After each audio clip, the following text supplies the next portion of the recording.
Do you feel like your job matters?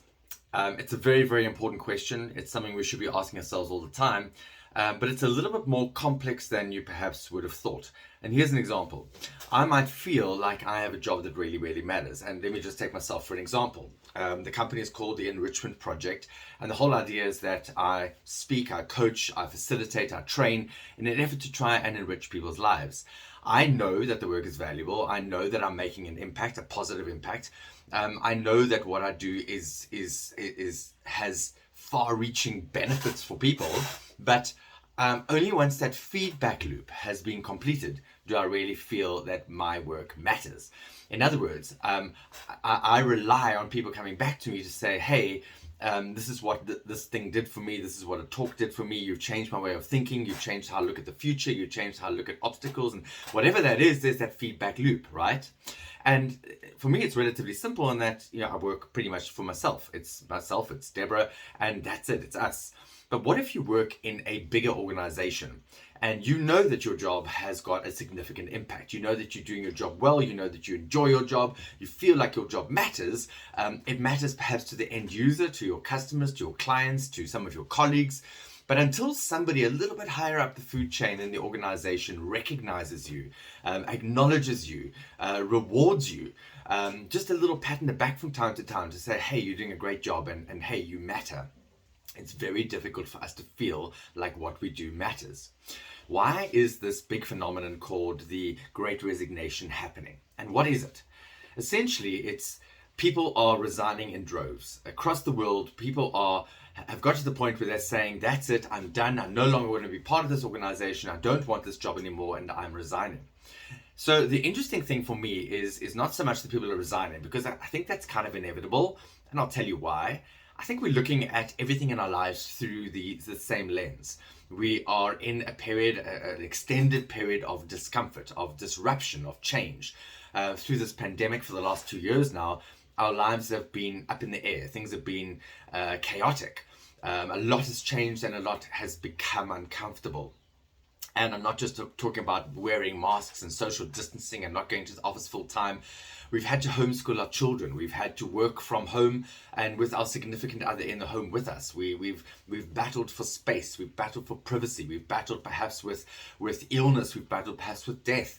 We've battled with debt. Maybe one of our maybe our partner's significant other has lost a job or been on reduced salary, or we're looking at the future and saying it's uncertain. There's anxiety. There's stress. There's fear. And we just get to the end of one wave and we think that things might perhaps go back to normal, although what is that anyway? Remember that you cannot go back. And I think that's also part of this whole dilemma, is that we haven't reclaimed what we feel we have lost. And have we actually lost that? No, we've just moved into a different space. Remember, you cannot go back. So this idea of going back to something doesn't exist. What we should really be asking ourselves is, have you normalized? Because scientists will tell you that anything that persists for a period of 3 months or more has become normal. So welcome to normality. How well have you normalized to your current situation, to your current circumstances, in a way that helps you to move forward, not backwards, move forward? And that's the concept of bounce forward, not bounce back. Why would you want to go back? What's the point in going through everything you've gone through just to go back? But because we are sitting in this collective trauma, and that really is what it is, and the trauma is significant, we are looking through everything in our lives through the same lens. So no wonder the divorce rate has skyrocketed. We're looking at our partners and saying, hey, I got married to you because you were going to go to your job, I was going to go to my job, and then maybe tonight we'd get together over a dinner. And now it's like we are together 24/7. And little things that used to be okay have become big things, and everything is exacerbated.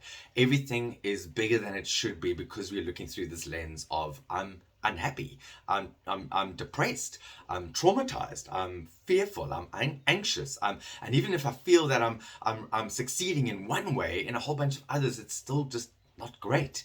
We haven't acclimatized, we haven't got used to, we haven't normalized, and we're looking at our jobs the same way. You didn't join that company, you didn't take that position to be working from home, to be working remotely, to be working without real leadership, to be working without this idea of a team and a culture and vision. It's a disconnect for many people. And yes, not for everyone. There are those of you out there and those of us out there that are introverts and have really enjoyed this time. But it's been different. It's been difficult. It's this idea of being managed from a distance. How do I prove that I'm doing what I should be doing? Do I have to be online all the time? We're not switching off. And we're looking at our jobs thinking, is this really what I want to do? And does my job matter?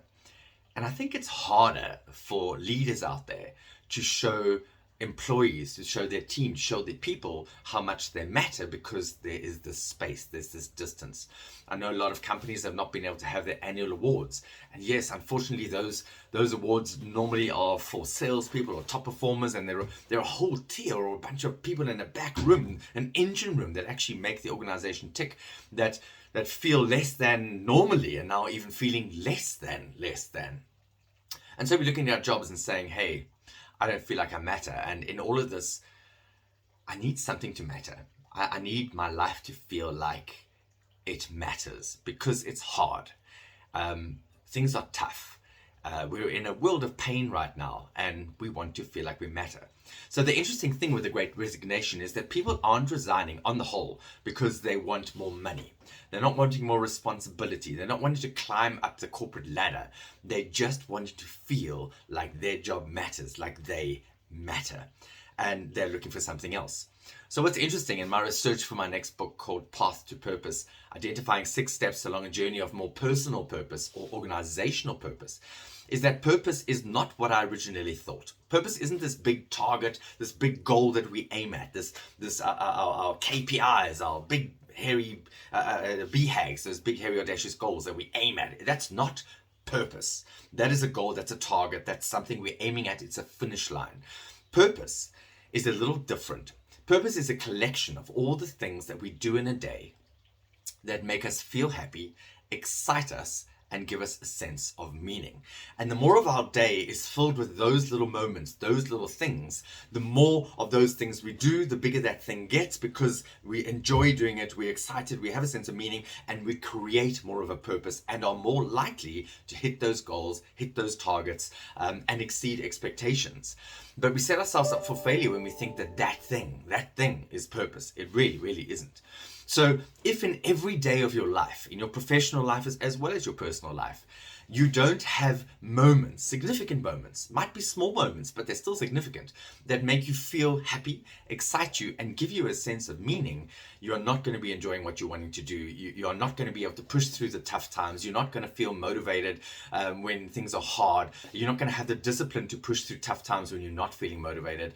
And you're going to feel like, actually, I don't know that I want to be here anymore. If you're feeling like that, 2 things I want to say to you. Number 1, it is not the sole responsibility of the organization that you belong to or the umbrella under which you fall to give you that. There's a very big responsibility on your shoulders to identify the moments. Why did you take that job in the first place? Why are you in this industry? Maybe you've become a little bit negative. Maybe your viewpoint is slanted because you're focusing on the wrong things. You're focusing on all the things that make your job feel less than. And so that's going to become the reality, and that's then confirmation bias that sets in. I believe that my job is difficult, therefore, and I'm not enjoying my job, and those are the thoughts I put in my head, so my brain filters more of those things, more of the reasons in to confirm what I'm already thinking, and it filters out legitimate things that are actually in existence, very real moments that my brain just filters out because I've told it to focus on something different. So the trick is to start focusing on some of the things that perhaps are things you still enjoy about your job, things that do make you feel happy, excite you, and give you a sense of meaning. And I suggest to some of my clients that I coach that they end their day with the 3 wins of the day, the 3 things that you identify, write them down before you go to bed that make you feel that actually I had some wins in a day that was what I thought less than. And the more you do that, the more you realize that you're starting to put things into your calendar, into your daily, into your day at the beginning of the day that are going to make it easier for you to report back as a win later on in the day. In other words, your behavior has started to change because you are changing your mindset, which is incredibly powerful.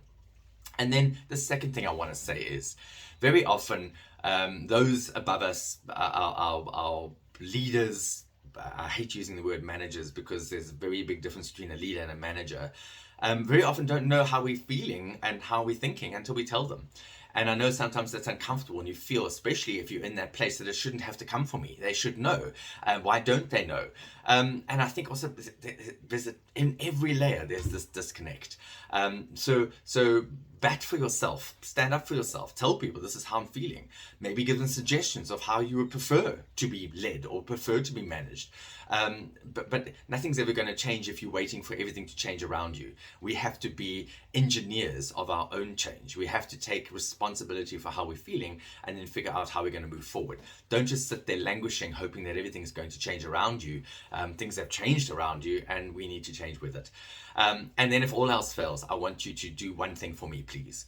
Acknowledge that the current position that you hold, that where you currently are, what you're doing in that organization is a stepping stone, because you owe it to yourself, you owe it to your brand, you owe it to your colleagues, you owe it to your leaders, you owe it to your clients, your consumers, but most importantly, you owe it to yourself, your family, the people that you love around you, because you're not giving them your best if you're not feeling like you are getting what you need, you're feeling fulfilled. So you owe it to yourself and those around you to use your current position as a stepping stone and identify that place where you will feel that there are more moments of happiness, excitement, and a sense of meaning. Yes, I know that we all have to earn a salary, and I know that we look outside and it looks bleak, that the possibilities for something else are bleak. But until we've made those realizations, we've taken responsibility for where we're at, nothing's going to change. So I really do hope that has resonated with you. And I really hope that you find more of the feelings of my job matters. And if you're a leader listening to this, please do me a favor and every day acknowledge somebody in your team, acknowledge somebody and help them to understand how their job matters. So my name is Richard Wright. Thanks again for listening. Follow my channel for more. And until next time, cheers.